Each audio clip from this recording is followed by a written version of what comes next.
sizzling lukewarm. If you haven't met, start trying to turn them not next month, but you know, give them a little chance. We'll give them a 2014 round. Great job. Awesome. We are definitely halfway through. Just, I believe, 4 more comedians for you tonight. Nice, brisk show. It's good. Keep it timing. Well, cool. Our next comedian to the stage is fast becoming a regular here and everywhere. And we're happy to have him. Everybody give it up for Kevin Perry. Woo!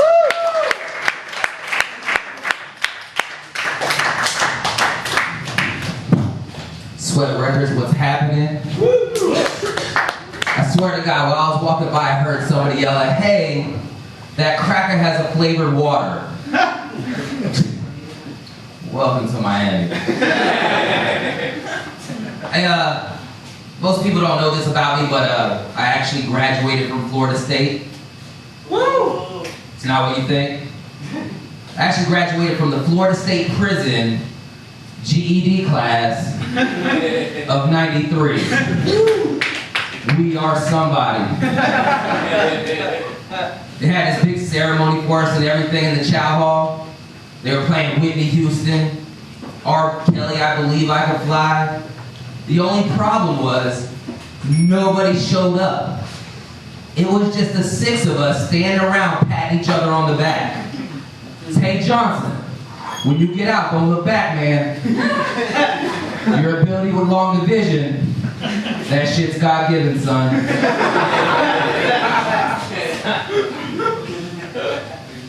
I'm disappointed in one thing here at Sweat Records.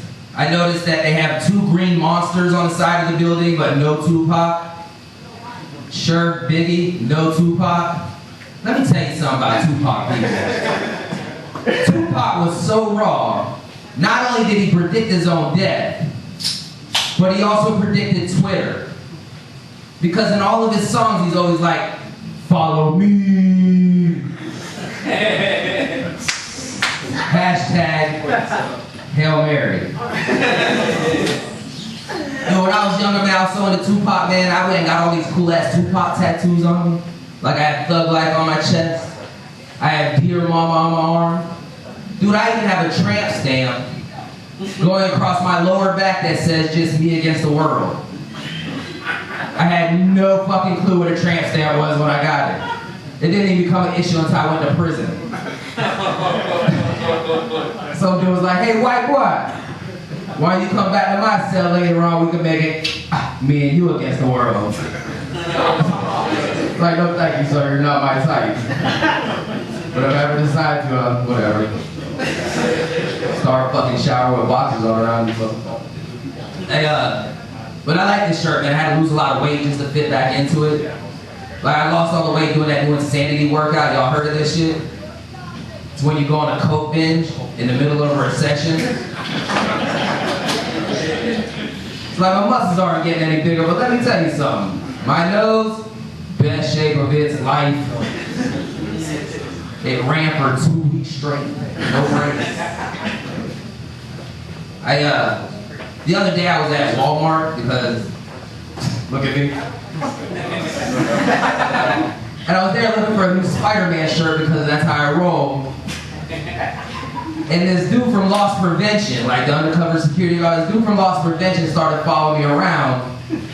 And I knew he was from Loss Prevention because he was black and nobody was following him. But I was at Subway the other day. Why the hell do they have tip jars? Don't you think if I had an extra dollar, I would have added bacon, goddammit? I was driving on 95 here. I saw an Amber Alert. Man, that shit's some serious shit. Like, Amber Alerts are cool and all, but thank God for Silver Alerts. Because without them, dude, I would never remember to call my grandmother, man. That went better on Facebook, don't worry. Let's talk a little bit about dreams here, man. There's a lot of records here, there's a lot of inspiration here, good comics, stuff like that. See, my dreams never came true, ever. Like when I was a little kid, my dream was to be Batman. But no matter how hard I tried, Nobody would kill my parents outside of a movie theater.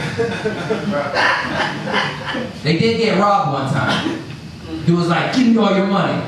My dad was like, dude, you are barking up the wrong fucking tree, man. We just sold our blood to get these tickets. Here, take the Raisinets. I'm just kidding, man. I never knew my dad. When I was a teenager, my dream was to be Spider-Man. But unfortunately for me, I didn't have an Uncle Ben around to teach me with great power comes great responsibility. All I had was my Uncle Kenny who taught me not to eat Uncle Ben's rice because there's a black person on the box. Don't worry, that's not a racist joke. It's a racist joke, people. Come on.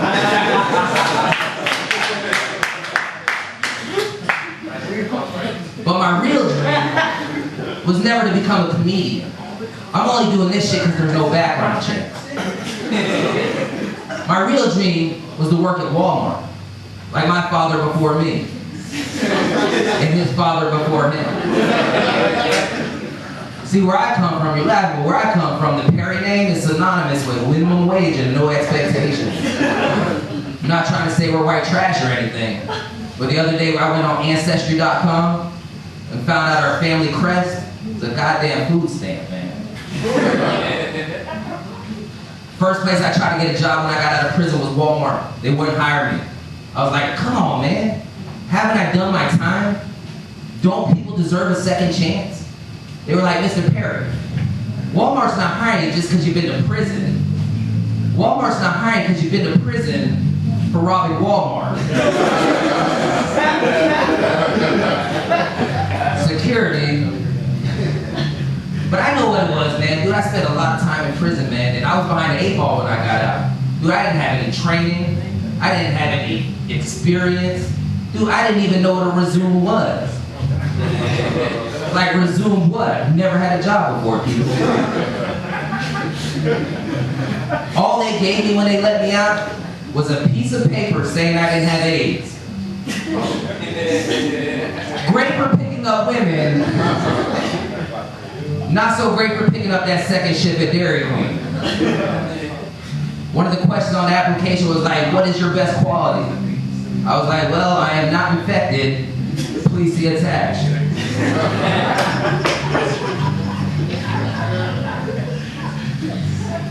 You know who gave me my first job when I got out? Checkers. Because they'll hire any fucking body. The only problem was I wasn't making enough money to supplement my lifestyle. So I started selling drugs all night. And by the time I got to work the next day, I'd be so tired, I'm just messing up people's orders left and right. I'm like, okay, sir, have your order. Do you want to supersize that gram to an 8 ball? Oh, my bad, you said Big Macs. Thought you said a lot of crack.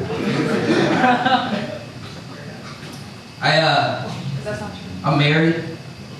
Y'all ever heard the saying, marriage is like prison? Well, that's bullshit. Marriage is worse than prison. Trust me, I've been to both. I spent over a decade in prison. And no matter how hard it got for me in there, even on my darkest night, I never thought about taking my own life.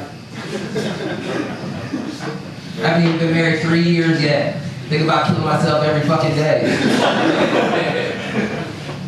And people like to assume things about me. Like they assume just because my wife had 2 black eyes that I must have hit her. Dude, my wife's black. Hence the 2 black eyes.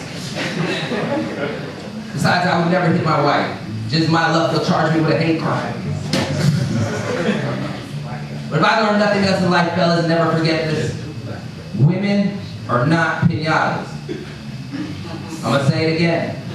Women are not pinatas. You can hit them all you want, and nothing good's ever gonna come out that shit, man. Trust me. Not unless, of course, you got a sweet tooth for some court dates, restraining orders, and jail time. See, when you're in a relationship, you have to learn to think outside the box. It's like a video game. The more you do it, the better you get at it. Like, you have to find your wife's weakness. For some women, their weakness is shopping. For other women, their weakness is jewelry. My wife, her weakness is she's anemic. Which means, the more she bitches, the lower I turn the fucking air down. Now by the end of the night, she might not have shut the hell up, but I'm gonna bet you one thing. She's bundled under so many covers, she just sounds like Kenny from South Park. Hey, thank you. That's been my time.